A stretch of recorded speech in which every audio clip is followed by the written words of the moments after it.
ನಮಸ್ಕಾರ ವೀಕ್ಷಕರೇ, ನಂಬರ್ 1 ಚಾನಲ್ದಿಂದ ನಾನು ಸಯ್ಯದ್ ಅಂತ ಮಾತಾಡೋದು. ಎಲ್ಲರಿಗೂ ಹಾರ್ದಿಕ ಸ್ವಾಗತ. ಇವತ್ತಿನ ವಿಶೇಷ ಸುದ್ದಿ ನೋಡಿ, ಜೀವನದಲ್ಲಿ ಒಮ್ಮೆ ಶಾಸಕನಾಗಬೇಕನ್ನೋದೊಂದು ಭಾವನೆ ಎಲ್ರಿಗೂ ಕಾಡುತ್ತೆ. ಆದರೆ ಅದೃಷ್ಟ ಯಾರಿಗಿದೆ ಅವರಿಗೆ ಶಾಸಕ ಸ್ಥಾನ ಸಿಗುತ್ತೆ. ಯಾಕಂದ್ರೆ ನಾನು ಶಾಸಕನಾಗಬೇಕನ್ನೋದು ನನಗೂ ಹವ್ಯಾಸ ಇದೆ, ಆದರೆ ಅದೃಷ್ಟ ಬೇಕಲ್ವಾ? ಶಾಸಕರಾದರೆ ಅವ್ರಿಗೆ ಸಿಗೋ ಸವಲತ್ತು ಮತ್ತು ಭತ್ಯೆಗಳ ಬಗ್ಗೆ ಕೇಳಿದಿರಾ? ಏನಾದರೂ ನೀವು ಕೇಳಿದ್ರೆ ಹವ್ವಾರಿ ಬಿಡ್ತೀರಾ, ಮನಸ್ಸು ರೋಮಾಂಚನಗೊಳ್ಳುತ್ತೆ. ಎಷ್ಟೊಂದು ಫೆಸಿಲಿಟೀಸ್ ಅಪ್ಪ ಇವರಿಗೆ, ಎಷ್ಟೊಂದು ಭತ್ಯೆಗಳು ಕೊಡ್ತಾರೆ ಸರ್ಕಾರ ಇವರಿಗೆ. ಒಂದು ಡಿ ದರ್ಜೆ ನೌಕರಿಗೆ ಒಂದು 15,000 ರೂಪಾಯಿ ತಿಂಗಳಿಗೆ ವೇತನ ಕೊಡಬೇಕಾದ್ರೆ ಸರ್ಕಾರ ಕಣ್ಣೀರು ಹಾಕುತ್ತೆ. ಅದು ತಿಂಗಳಿಗೆ ಸ್ಯಾಲ್ರಿ ಆಗುತ್ತೋ ಇಲ್ಲೋ ಗೊತ್ತಿಲ್ಲ, ವೇತನ ಬರುತ್ತೋ ಗೊತ್ತಿಲ್ಲ. ಆದರೆ ಈ ಒಬ್ಬ ಶಾಸಕನಿಗಿರುವಂಥ ಭತ್ಯೆಗಳ ವಿವರ ಅಂಕಿ ಸಂಖ್ಯೆ ನನ್ನ ಹತ್ರ ಇದೆ ನೋಡಿ.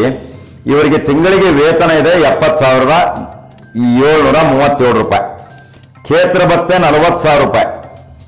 ನೋಡಿ ಹೇಗಿದೆ, ತಿಂಗಳಿಗೆ 70,000 ರೂಪಾಯಿ ತಿಂಗಳಿಗೆ ವೇತನ. ಆ ಕ್ಷೇತ್ರ ಭತ್ಯೆ 40,000, ದಿನ ಭತ್ಯೆ 2,000 ರೂಪಾಯಿ.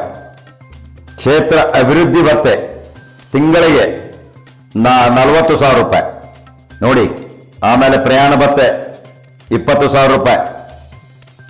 ಕಲಾಪದಲ್ಲಿ ಭಾಗವಹಿಸಲಿಕ್ಕೆ ಪ್ರತಿನಿತ್ಯ 2,000 ರೂಪಾಯಿ. ದೂರವಾಣಿ ಮತ್ತು ವಿಮಾನ ರೈಲು ಪ್ರಯಾಣಕ್ಕೆ 2 ಲಕ್ಷ ರೂಪಾಯಿ.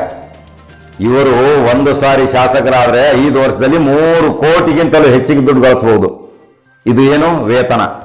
ಯಾವ ಶಾಸಕರು ಈ ಕ್ಷೇತ್ರ ಭತ್ಯೆ ಆಗಲಿ, ಕಲಾಪದಲ್ಲಿ ಭಾಗವಹಿಸಿದ ಭತ್ಯೆ ಆಗಲಿ, ನಾನು ಸರಿಯಾಗಿ ಕಲಾಪದಲ್ಲಿ ಭಾಗವಹಿಸಿದ್ದೇನಾ, ನಾನು ಇದನ್ನು ತಗೊಳ್ಬೇಕಾ ಬೇಡ, ಯಾವುದೇ ಸರ್ಕಾರದ ಸವಲತ್ತನ್ನು ಪಡೆಯಬೇಕಾದ್ರೆ ನಾನು ಅರ್ಹ ನಿಧಿನೋ ಇಲ್ಲೋ. ಯಾಕಪ್ಪ ಸರ್ಕಾರ ದುಡ್ಡ? ವೈದ್ಯಕೀಯ ವೆಚ್ಚ ಎಷ್ಟಿದೆ ಇವರಿಗೆ? ಲಕ್ಷಾಂತರ ರೂಪಾಯಿ ವೈದ್ಯಕೀಯ ವೆಚ್ಚ ಉಚಿತ. ಯಾವುದೇ ಸರ್ಕಾರಿ ಆಗಲಿ ಖಾಸಗಿ ಆಸ್ಪತ್ರೆಯಲ್ಲಿ ಇವರಿಗೆ ಭೀಕರ ಕಾಯಿಲೆಯಾಗಿ ಗುಂಡೂರಾವ್ರಿದ್ರು, ಇವರಿಗೆಲ್ಲ ಉಚಿತ ಆಯಿತು. ಮಾನ್ಯ ದಿವಂಗತ್ ಗುಂಡೂರಾವ್ ಮುಖ್ಯಮಂತ್ರಿ ಇದ್ದಾಗ ಮಾಜಿ ಮುಖ್ಯಮಂತ್ರಿ ಆದರು. ಮಾಜಿ ಮುಖ್ಯಮಂತ್ರಿ ಆದ ತಕ್ಷಣ ಅವರನ್ನ ಅಮೆರಿಕಾದಲ್ಲಿ ಇಟ್ಟರು. ಅಮೆರಿಕಾದಲ್ಲಿ ಇಟ್ಟ ತಕ್ಷಣ ಕೋಟ್ಯಾಂತರ ರೂಪಾಯಿ ಬಿಲ್ಲು ಸರ್ಕಾರದ ಬೊಕ್ಕಸಕ್ಕೆ. ಏನಪ್ಪ ಇದು? ಯಾರ ದುಡ್ಡು ಇದು? ನಾವು ತೆರಿಗೆಯ ದುಡ್ಡು, ಒಂದು ಕೂಲಿಕಾರನ ದುಡ್ಡು, ಒಂದು ಅಂಗಡಿಯಲ್ಲಿ ಒಂದು ಕಾರ್ಮಿಕ ಕೆಲಸ ಮಾಡೋನ ದುಡ್ಡು, ಹೋಟೆಲ್ದಲ್ಲಿ ಒಂದು ಕೆಲಸ ಮಾಡೋನ ದುಡ್ಡು, ಒಬ್ಬ ವಾಹನ ಚಾಲಕನ ದುಡ್ಡು, ಪ್ರತಿಯೊಂದು ನಮ್ಮ ತೆರಿಗೆ ದುಡ್ಡಿನಲ್ಲಿ ಇವರು ಐಷಾರಾಮಿ ಮೋಜು ಮಜಾ ಇವರು ಮಾಡ್ತಾ ಇದ್ದಾರಂದ್ರೆ ಇದು ಯಾರ ದುಡ್ಡಪ್ಪ? ಸರ್ಕಾರದ್ದು. ಸರ್ಕಾರದಂತೂ ಅಲ್ಲ. ಸರ್ಕಾರ ದುಡ್ಡು ಅಂದ್ರೆ ಸರ್ಕಾರದ ಬೊಕ್ಕಸಕ್ಕೆ ಯಾರು ಹಾಕ್ತಾರೆ? ತೆರಿಗೆದಿಂದ, ನಾವೊಂದು ತೆರಿಗೆ ಮೂಲದಿಂದ ಹಾಕ್ತೀವಿ.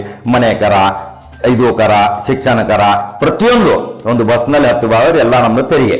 ಈ ತೆರಿಗೆ ಹಣದ ಮೂಲದಿಂದ ಈ ನಮ್ಮ ಶಾಸಕರು ಐಷಾರಾಮಿ ಜೀವನವನ್ನು ಮಾಡ್ತಾ ಇದ್ದಾರೆ ಅನ್ನೋದು ಇದ್ರ ಮೇಲೆ ಸಾಬೀತಾಗುತ್ತೆ. ಯಾಕಪ್ಪ ಶಾಸಕ ಆಗ್ಬೇಕು, ಜನಪ್ರತಿನಿಧಿ ಆಗ್ಬೇಕು, ಜನರ ಸೇವೆ ಮಾಡೋದು ಬೇಕಾದ್ರೆ ವೇತನ ಯಾಕೆ ಹೋಗ್ಬೇಕು? ಇವರೇನು ಬಡವರ? ಇವರೇನು ಕೂಲಿಕಾರನ? ಅಗರ್ಭ ಶ್ರೀಮಂತರು. ಇವರ ನಾಮಿನೇಷನ್ ಫಾರ್ಮ್ದಲ್ಲಿ ನೋಡಿ, ನಾಮಪತ್ರ ಸಲ್ಲಿಸುವಾಗ ಜಿಲ್ಲಾಧಿಕಾರಿ ಕಚೇರಿ ಮುಂದೆ ಒಂದು ಪ್ರತಿಜ್ಞೆ ಮಾಡಿ ಒಂದು ಘೋಷಣೆ ಮಾಡ್ತಾರೆ. ನಮ್ದು ಇಷ್ಟೊಂದು ಕೋಟ್ಯಾಂತರ ರೂಪಾಯಿ ಆಸ್ತಿ ಇದೆ, ಇಷ್ಟು ಸಾಲ ಇದೆ, ನನ್ನ ಹೆಂಡತಿ ಹೆಸರಲ್ಲಿ ಇಷ್ಟಿದೆ, ನನ್ನ ಮಕ್ಕಳ ಹೆಸರಲ್ಲಿ ಇಷ್ಟಿದೆ. ಎಲ್ಲಿದಪ್ಪ ದುಡ್ಡು? ಇಲ್ಲ. ಇಷ್ಟೆಲ್ಲ ಇದ್ದು ಸರ್ಕಾರದ ಒಂದು 70,000 ರೂಪಾಯಿ ತಿಂಗಳಿಗೆ ವೇತನ. ಮತ್ತೆ ನೋಡಿ, ವಿಸ್ಮಯಕಾರ ವಿಚಿತ್ರ ಘಟನೆ ಆಗಿದೆ. ಎಂತಿಂತ ರೋಚಕ ಸುದ್ದಿಗಳಿದಾವೆ ನೋಡಿ. ಇವರು 5 ವರ್ಷ ನಂತರ ಮತ್ತೆ ಸೋತೋಗ್ಬಿಟ್ರೆ ನಿರ್ವತ್ತಿ ಅಂತ ಇವರಿಗೆ ಪೆನ್ಷನೇ 40,000 ರೂಪಾಯಿ ಪ್ರತಿ ತಿಂಗಳ ಮನೆಗೆ ಬರುತ್ತೆ. ಮತ್ತೆ ರಿಯಾಯಿತಿ ದರದಲ್ಲಿ ಇವರಿಗೆ ಮಾಜಿ ಶಾಸಕರ ಕ್ಷೇಮಾಭಿವೃದ್ಧಿ ಸಂಘ ಮಾಡಿಕೊಂಡು ಇವರಿಗೆ ಎಲ್ಲ ಪ್ರತಿಯೊಂದು ಫೆಸಿಲಿಟೀಸು VIP ಕೋಟಾದಲ್ಲಿ ಬಂದ್ಬಿಡ್ತಾರೆ. ಮತ್ತೆ ಯಾರ್ದಪ್ಪ ಇದು ತೆರಿಗೆ ಹಣ? ನಮ್ಮ ಪ್ರಜಾಪ್ರಭುತ್ವದ ಆಡಳಿತದಲ್ಲಿ ಜನರಿಗೋಸ್ಕರ, ಜನರಿಗಾಗಿ, ಜನರ ಕ್ಷೇಮಾಭಿವೃದ್ಧಿಗಾಗಿ ಹೋದಂತ ನಮ್ಮ ಜನಪ್ರತಿನಿಧಿಗಳು ಪ್ರತಿ ತಿಂಗಳು 2 ರಿಂದ 3 ಲಕ್ಷ ರೂಪಾಯಿ ವೇತನ ತಗೋತಾರಂದ್ರೆ, ಸವಲತ್ತು ತಗೋತಾರಂದ್ರೆ ಇದು ತೆರಿಗೆ ದುಡ್ಡಲ್ವಾ? ಇಡೀ ಭಾರತ ದೇಶದಲ್ಲಿ ಎಷ್ಟು ಶಾಸಕರು ಇರಬಹುದು, ಎಷ್ಟು ಸಂಸತ್ ಸದಸ್ಯರಿರ್ಬೋದು? ಇದು ಶಾಸಕರದ್ದು ನನ್ನ ಕಡೆ ಇರೋದು ಟಿಪ್ಪಣಿ. ಸಂಸತ್ ಸದಸ್ಯರದ್ದು ಎಷ್ಟಿರ್ಬೋದು? ನಾನು ಕಳೆದ ಒಂದು 15 ವರ್ಷ ಹಿಂದೆ ನಾನು ದೆಹಲಿಗೆ ಪ್ರಯಾಣದಲ್ಲಿದ್ದಾಗ ಸಂಸತ್ ಭವನ ಪ್ರವೇಶ ಮಾಡಿದಾಗ ಸಂಸತ್ನಲ್ಲಿ 8 ರೂಪಾಯಿ ಊಟ ಇತ್ತು ಒಬ್ಬ ಸಂಸತ್ ಸದಸ್ಯನಿಗೆ. ಅದು ಏನೋ ಸ್ಟಾರ್ ಹೋಟೆಲ್ದಿಂದ ತಂದಂತ ಊಟ. ಅದು ಏನೋ ಅವಾಗ 1,200 ಆಗ್ಬೋದಿತ್ತು. ಆದರೆ ಈಗ 20 ರೂಪಾಯಿ ಸಂಸತ್ ಸದಸ್ಯನಿಗೆ ಊಟ ಓಪನ್ ಮಾಡಿದ್ದಾರೆ. 20 ರೂಪಾಯಿ ಪೇ ಮಾಡ್ಬೇಕಷ್ಟೇ. ಏನಪ್ಪ ಇದು, ಒಂದು ರಸ್ತೆ ಮೇಲೆ ನಿಂತ್ಕೊಂಡು ಎಗ್ ರೈಸ್ ತಿಂದ್ರೆ 30 ರೂಪಾಯಿ ತಗೋತಾನೆ ಎಗ್ ರೈಸ್ ಅವನು. 30 ರೂಪಾಯಿ ಒಂದು ರೈಸ್, ಒಂದು ಬೇಳೆ ಭಾತು, ಒಂದು ಚೌಚೌ ಭಾತು ತಗೋಬೇಕಾದ್ರೆ 30 ರಿಂದ 50 ರೂಪಾಯಿ ಹೋಗುತ್ತೆ. ಒಂದು ಏನೋ ಒಗ್ಗರಣೆ ಅನ್ನ ಮಾಡಿಕೊಟ್ರೆ ಒಂದು ಉಳಿಪಲ್ಲೆ ಹಾಕಿಕೊಡ್ತಾನೆ, ಅದಕ್ಕೆ ನಾವು 50 ರೂಪಾಯಿ ಪೇ ಮಾಡಬೇಕು. ಇದು 100 ಕೋಟಿ ರೂಪಾಯಿ ಆಸ್ತಿವಂತನಿದ್ದವನು ಒಬ್ಬ ಸಂಸತ್ ಸದಸ್ಯ ಸಂಸತ್ ಪ್ರವೇಶಿಸುವಾಗ ತನ್ನ ಕಲಾಪದಲ್ಲಿ ಭಾಗವಹಿಸುವಾಗ ಕೇವಲ 20 ರೂಪಾಯಿದಲ್ಲಿ ತನ್ನ ಊಟ ಮಾಡ್ಕೋತಾನೆ. ಏನಪ್ಪ ಇದು, ಎಂತ ವಿಚಿತ್ರ ಘಟನೆ ನೋಡಿ. ನಾವು ನಮ್ಮ ತೆರಿಗೆ ಹಣ ಸಂಸತ್ತಲ್ಲಿ ಆಗಲಿ ನಮ್ಮ ವಿಧಾನಸಭೆಯಲ್ಲಿ ಆಗಲಿ ಇವರೆಲ್ಲ ಈಗ ದುಂದು ವೆಚ್ಚ ಮಾಡ್ತಾ ಇದ್ದಾರೆ. ಯಾಕೆ ಬರ್ತಾನೆ ಹೋಗ್ಲಪ್ಪ? ನೋಡಿ, ನಮ್ಮ ಶಾಸಕರು ನಾನು ಆ ಕೆಲಸ ಮಾಡಿದ್ದೀನಿ, ಈ ಕೆಲಸ ಮಾಡಿದ್ದೀನಿ, ಪ್ರತಿಯೊಂದು ಶಾಸಕರು ಹೇಳ್ತಾರೆ ನನ್ನ ಊರಲ್ಲಿ ನಾನು ಬಸ್ ಸ್ಟ್ಯಾಂಡ್ ಕಟ್ಟಿಸಿದ್ದೀನಿ, ನನ್ನ ಊರಲ್ಲಿ ಒಂದು ಸ್ಕೂಲ್ ಮಾಡಿದ್ದೀನಿ. ಯಾರು ದುಡ್ಡಪ್ಪ ಇದು? ಮತ್ತೆ ಇವರಿಗೆ ಪ್ರತಿ ವರ್ಷಕ್ಕೆ MP ಫಂಡು, MLA ಫಂಡು, ಶಾಸಕರ ನಿಧಿ, ಸಂಸತ್ ಸದಸ್ಯರ ನಿಧಿ ಅಂತ ಇರುತ್ತೆ. ಇವರೇನು ತಮ್ಮ ಮನೆಯಿಂದ ದುಡ್ಡನ್ನು ತಂದು ಹಾಕಿರುವುದಿಲ್ಲ. ಇದು ಎಲ್ಲ ತೆರಿಗೆನ ಅವರಿಗೆ ಕೋಟ ಕೊಟ್ಟಿರ್ತಾರೆ. ಅವರು ತಮ್ಮ ಮನಸ್ಸಿಗೆ ಬಂದಾಗೆ ಅಲ್ಲಿ ಒಂದು ಬಸ್ ಸ್ಟ್ಯಾಂಡ್ ಕಟ್ಟಿನೇ ಅವ್ರ ಹೆಸರು ಹಾಕೊಳ್ಳೋದು, ಅಲ್ಲಿ ಒಂದು ಸ್ಕೂಲ್ ಮಾಡಿದ್ರೆ ಅದ್ರ ಮೇಲೆ ಹೆಸರು ಹಾಕೋದು, ಒಂದು ಸಮುದಾಯ ಭವನ ಕಟ್ಟಿದ್ರೆ ಅಲ್ಲಿ ಹೆಸರು ಹಾಕೊಳ್ಳೋದು. ಈ ಹೆಸರು ಹಾಕೋ ಪದ್ಧತಿ ಆಗ್ಬೇಕಪ್ಪ? ಇದನ್ನ ನಮ್ಮ ಪ್ರಜಾಪ್ರಭುತ್ವ ಆಡಳಿತದಲ್ಲಿ ಜನರಿಗೋಸ್ಕರ ಜನಪ್ರತಿನಿಧಿಯಾಗಿ ಮಾಡಿದಂತ ಕ್ಷೇಮಾಭಿವೃದ್ಧಿ ಕೆಲಸಕ್ಕೆ ತಮ್ಮ ಹೆಸರು ಫೋಟೋ ಹಾಕೋದು ಅವಶ್ಯಕತೆ ಇಲ್ಲ. ಅದನ್ನ ಹಾಕ್ಬಾರ್ದು. ಯಾಕೆ ಹಾಕ್ಬೇಕಪ್ಪ? ಸಾರ್ವಜನಿಕ ತಿಳ್ಕೊಂಡ್ಬಿಡ್ತಾರೆ, ಮತದಾರರು ನಮ್ಮ ಶಾಸಕರು ಬಹಳ ಒಳ್ಳೆಯವರು, ಜನರಿಗೆ ಸುಲಭವಾಗಿ ಸಿಗ್ತಾರೆ, ಕೆಲಸ ಮಾಡ್ತಾರೆ, ಅವರು ವರ್ಕ್ ಭಾಳ ಮಾಡಿದ್ದಾರೆ, ನಮ್ಮ ಕುಡಿಯುವ ನೀರಿನ ಸೌಲಭ್ಯ ಒದಗಿಸಿಕೊಟ್ಟಿದ್ದಾರೆ, ನಮ್ಮ ಮಕ್ಕಳಿಗೆ ಶಿಕ್ಷಣ ಉಚಿತವಾಗಿ ಕೊಡ್ತಾ ಇದ್ದಾರೆ. ಮಾಡ್ಲಿ, ಯಾಕೆ ಚಾರಿಟಿ ಮಾಡಬಾರ್ದಪ್ಪ?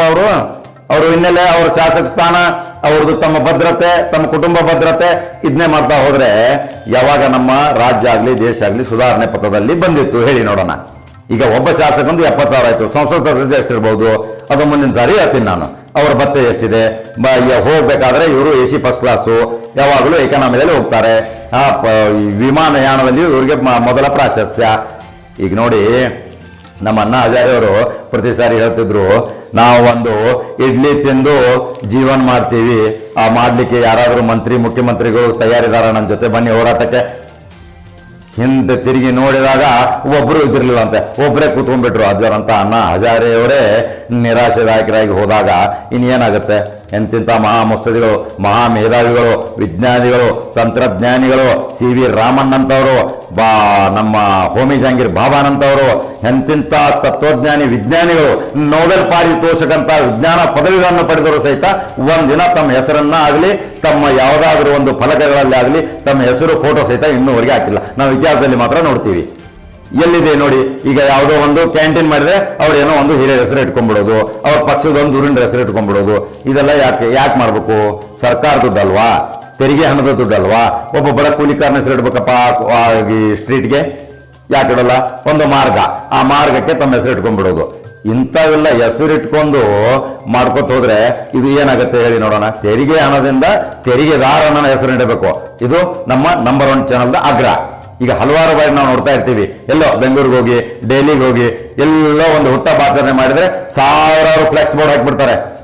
ಎಷ್ಟೋ ಫೇಸ್ಬುಕ್ದಲ್ಲಿ ನೋಡಿ, ಒಂದು ವಸ್ತು ತಗೊಂಡ್ರೆ ಅದನ್ನ ಫೇಸ್ಬುಕ್ದಲ್ಲಿ ಹಾಕ್ತಾರೆ. ಅದನ್ನೆಲ್ಲ ಯಾಕೆ ಹಾಕಬೇಕಪ್ಪ? ತೋರ್ಕಿಗಾಗಿನ? ಏನೋ ಒಂದು ಆ ಫ್ಲೆಕ್ಸ್ ಬೋರ್ಡ್ದಿಂದ ಲಕ್ಷಾಂತರ ರೂಪಾಯಿ ಖರ್ಚು ಮಾಡಿಕೊಂಡು ಆ ದುಡ್ಡನ್ನ ಏನಾದರೂ ಅನ್ನದಾನ ಮಾಡಿದ್ ನೋಡಿದಿರಾ? ವಸ್ತ್ರಗಳನ್ನ ದಾನ ಮಾಡಿದ್ ನೋಡಿದಿರಾ? ಏನಾದರೂ ಬಡ ಮಕ್ಕಳಿಗೆ ಶಿಕ್ಷಣಕ್ಕಾಗಿ ನಾನು ಎಷ್ಟು ಫೀಸ್ ಕಟ್ಟಿದ್ದೀನಿ ಅಂತ ನೋಡಿದಿರಾ? ಏನೋ ಒಂದು ಮಗು ಅಳ್ತಾ ಇದೆ, ಸ್ಕೂಲಿಗೆ ಫೀಸ್ ಇಲ್ಲ, ಉನ್ನತ ವ್ಯಾಸಂಗ ಮಾಡ್ಲಿಕ್ಕೆ ದುಡ್ಡಿಲ್ಲ, ಅದನ್ನು ಮಾಡ್ತಾರಾ? ಎಷ್ಟು ಶಾಸಕರು ತಮ್ಮ ಕ್ಷೇತ್ರಗಳಲ್ಲಿ ಸರ್ಕಾರಿ ಮೆಡಿಕಲ್ ಕಾಲೇಜ್ ತಂದಿದ್ದಾರೆ ಹೇಳಿ, ಎಷ್ಟು ಸರ್ಕಾರಿ ಇಂಜಿನಿಯರಿಂಗ್ ಕಾಲೇಜ್ ತಂದಿದ್ದಾರೆ ಹೇಳಿ, ITI ಕಾಲೇಜ್ಗಳನ್ನು ತಂದಿದ್ದಾರೆ ಹೇಳಿ, ಕೈಗಾರಿಕೋದ್ಯಮಗಳನ್ನು ತಂದಿದ್ದಾರೆ ಹೇಳಿ. ಇದು ವಿವರವಾಗಿ ಕೇಳೋದು ಯಾರ ಹಕ್ಕು? ಮತದಾರನ ಹಕ್ಕು. ನಮ್ಮ ಶಾಸಕ ನಮಗೆ ಏನ್ ಕೊಡ್ಬೇಕಪ್ಪ ಅಂದ್ರೆ, ನಮಗೆ ತಾಂತ್ರಿಕ ವಿಷಯಗಳ ಬಗ್ಗೆ, ವಿಜ್ಞಾನ ವಿಷಯಗಳ ಬಗ್ಗೆ, ಎಜುಕೇಶನ್ ಬಗ್ಗೆ, ಶಿಕ್ಷಣ ಬಗ್ಗೆ ಸಂಪೂರ್ಣವಾದ ತಯಾರಿ ಮಾಡಬೇಕು ನಮ್ಮ ಶಾಸಕ.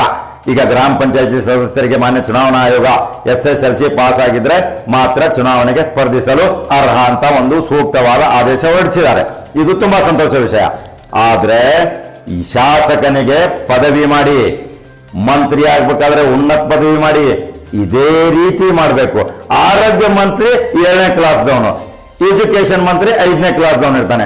ಯಾಕೆ ಸರ್ ಎಜುಕೇಶನ್ ಅವನು ಕಂಟ್ರೋಲ್ ಮಾಡೋದು? ವಿದೇಶದಿಂದ ಒಂದು ಏನೋ ನಿಯೋಗ ಬಂದಾಗ ಆ ಎಜುಕೇಶನ್ ಮಿನಿಸ್ಟರ್ ಹೋಗಿ ಏರ್ಪೋರ್ಟ್ ನಲ್ಲಿ ಒಂದು ರಿಸೀವ್ ಮಾಡುವಾಗ ಏನ್ ಮಾತಾಡ್ಬೇಕು ಹೇಳಿ ನೋಡೋಣ? ಯಾವ್ದಾದ್ರು ಭಾಷೆ ಬರುತ್ತಾ?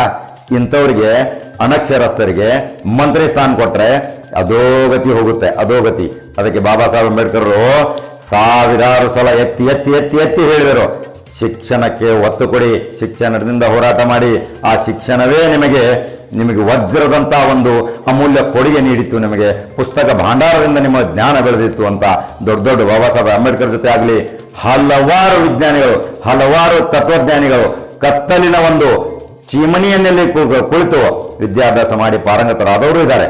ಅದಕ್ಕಾಗಿ ಯಾಕೆ ನಾನು ಹೇಳ್ತಾ ಇದ್ದೀನಿ ಅಂದ್ರೆ, ನಾನು ಶಾಸಕನಾಗಬೇಕು, ನನಗೂ ಶಾಸಕನಾಗಲಿಕ್ಕೆ ಅರ್ಹತೆ ಇದೆ, ನನಗೂ ಇಂತಿಷ್ಟು ತಿಂಗಳಿಗೆ ವೇತನ ಭತ್ತೆಗಳು ಸಿಗ್ತಾವಂದ್ರೆ ಎಲ್ಲರ ಬಾಯಲ್ಲಿಯೂ ರಸಗುಲ್ಲ ಇಟ್ಟಂಗೆ ಆಗತ್ತಲ್ಲ, ರಸಗುಲ್ಲ ನೋಡಿದ ತಕ್ಷಣ ಬಾಯಲ್ಲಿ ನೀರು ಬಿಡುತ್ತಲ್ಲ, ಆ ಟೈಪ್ ಆಗಿದೆ.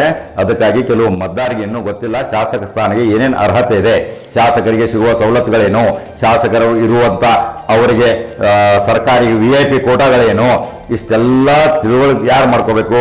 ನಮ್ಮ ಮತದಾರ ಮಾಡ್ಕೋಬೇಕು. ಮತದಾರರು ತಿಳ್ಕೊಬೇಕಾದ್ರೆ ಏನು ಮಾಡಬೇಕು?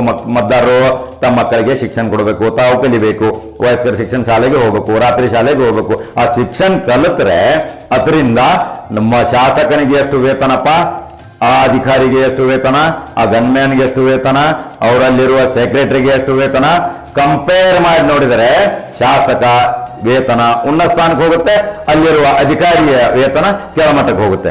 ಅಧಿಕಾರಿ ನೋಡಿ ಎಷ್ಟೋ ತಂತ್ರಜ್ಞಾನ ಪದವಿಗಳನ್ನು ಪಡೆದು ಎಷ್ಟೋ ಕಷ್ಟಗಳನ್ನು ಪಟ್ಟು ಅನೇಕ ರೀತಿಯ ವಿಜ್ಞಾನ ಪುಸ್ತಕಗಳನ್ನು ಓದಿ ಓದಿ ಓದಿ ಅವನು 50,000 ರೂಪಾಯಿ ಸಂಬಳ ತಗೋಬೇಕಾದ್ರೆ 24 ತಾಸು ಕೆಲಸ ಮಾಡುವಂತ ಪರಿಸ್ಥಿತಿ ನಿರ್ಮಾಣ ಆಗುತ್ತೆ. ಶಾಸಕ ಏನು ಓದವನಲ್ಲ ಬಿಟ್ಟವನಲ್ಲ, ತಕ್ಷಣ 70,000 ಸ್ಯಾಲರಿಗೆ ಬರುತ್ತೆ. ಇದು ನಮ್ಮ ಪ್ರಜಾಪ್ರಭುತ್ವದ ಆಡಳಿತದಲ್ಲಿ ಬಂದಂತ ವ್ಯವಸ್ಥೆ. ಈ ವ್ಯವಸ್ಥೆ ಶಾಸಕನಾಗಲಿಕ್ಕೆ ನನಗೆ ಯಾವುದೇ ಸರ್ಕಾರಿ ಸವಲತ್ತನ್ನು ನಾನು ಪಡೆಯೋದಿಲ್ಲ, ಯಾವುದೇ ವೇತನವನ್ನು ತೆಗೆದುಕೊಳ್ಳುವುದಿಲ್ಲ. ಆ ಎಲ್ಲ ವೇತನಗಳನ್ನು ನಾನು ಸರಿಯಾಗಿ ಬಡ ಅನಾಥಾಶ್ರಮಕ್ಕೆ, ವೃದ್ಧಾಶ್ರಮಕ್ಕೆ ಇವರಿಗೆಲ್ಲ ನಾನು ಮೀಸಲಿಡ್ತೀನಿ ಅಂತ ಅವನು ದೃಢ ನಿರ್ಧಾರ ಮಾಡಿ ಪ್ರತಿಜ್ಞಾ ಘೋಷಣೆ ಮಾಡಬೇಕು. ಆವಾಗಲೇ ಅವನಿಗೆ ಶಾಸಕ ಸ್ಥಾನಕ್ಕೆ ನಿಲ್ಲಲಿಕ್ಕೆ ಅರ್ಹತೆ. ಸರ್ಕಾರ ಇದರ ಬಗ್ಗೆ ವಿಚಾರ ಮಾಡಬೇಕು. ನಮ್ಮ ರಾಜ್ಯಪಾಲರು, ರಾಷ್ಟ್ರಪತಿಯವರು ಇದರ ಬಗ್ಗೆ ದೀರ್ಘ ವಿಚಾರ ಮಾಡಿದ್ದಾರೆ.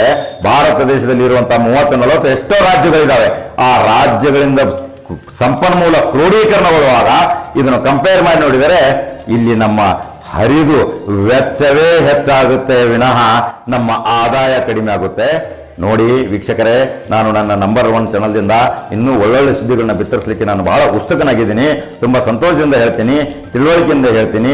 ಏನೋ ಸಣ್ಣ ಪುಟ್ಟ ನಮ್ಮ ತಪ್ಪುಗಳಾಗಿರ್ಬೋದು, ನೀವು ಕ್ಷಮೆ ಕೊಡ್ತೀನಿ ನಾನು ನಿಮ್ಮ ಹತ್ರ. ನಮ್ದು ಇನ್ನೂ ಸಣ್ಣ ಚಾನಲು, ಇನ್ನೂ ನಾವು ಬಹಳ ಬೆಳೆಯಬೇಕು. ಆ ಬೆಳೆಯೋಗೋಸ್ಕರ ನಿಮ್ಮ ಸಹಕಾರ ಕೇಳ್ತಾ ಇದ್ದೀನಿ. ಏನೋ ತಿದ್ದುಪಡಿ ಆದರೆ, ಸಲಹೆ ಸೂಚನೆ ಆದರೆ ನಿಮ್ಮ ಸಲಹೆಗೆ ನಾನು ಸದಾ ತುಂಬ ಹೃದಯದಿಂದ ಸ್ವಾಗತ ಮಾಡ್ತೀನಿ. ಇದಕ್ಕಾಗಿ ಇನ್ನೂ ಮತ್ತೆ ನಾಳೆ ಬರ್ತೀನಿ, ಯಾವುದೋ ಒಂದು ಒಳ್ಳೆಯ ವಿಷಯ ತಗೊಂಡು ಬರ್ತೀನಿ. ನಮಸ್ಕಾರ.